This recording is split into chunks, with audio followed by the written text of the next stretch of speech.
I told my husband I was pregnant. His reaction broke me. Me and my husband, Tyler, had been trying for almost 4 years. 4 years of doctor visits that drained our savings, negative tests that crushed us, and treatments that left me sick and hopeless. Slowly, it stopped being something we talked about. Tyler would change the subject anytime kids came up, and I could see it in his eyes. He was bracing for disappointment. So when I finally saw those 2 pink lines, I didn't tell him right away.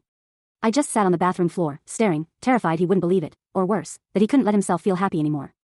I decided to keep it simple. I baked a plain chocolate cake and wrote in white icing, "You're going to be a dad." When Tyler got home from the auto shop that evening, he looked exhausted, grease-stained uniform, ranting about some customer and their brake pads. He tossed his jacket on the chair and grabbed a beer from the fridge. "Hey, look what I made," I said, pointing to the cake. He glanced over casually, and froze. Completely froze. The beer halfway to his lips, his hands shaking. He walked over slowly, like the cake might disappear if he blinked. "No way," he whispered, his voice breaking. Then he collapsed into a chair and started sobbing, deep, gut-wrenching sobs I had never seen from him. Not when his mom passed. Not when he lost his job. Never. I panicked. "Tyler, what's wrong? I thought you'd be happy." Through tears, he looked up at me. "I am happy. I just don't know how to handle it.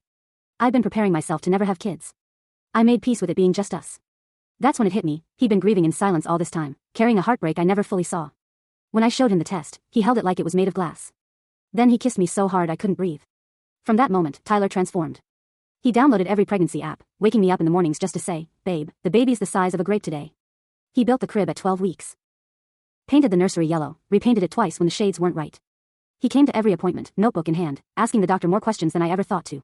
At night, he rubbed my swollen feet, made me the weirdest craving snacks at 2 a.m., pickles with ice cream, peanut butter on potato chips, you name it. And every single morning, he kissed my stomach and whispered, "Good morning, baby." By the time our son Jake was born, Tyler was more prepared than I was.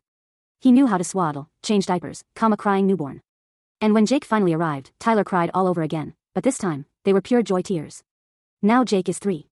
And Tyler? He's still the most loving, hands-on dad I've ever seen. The man who once prepared himself for a life without kids is now the father he always dreamed of being.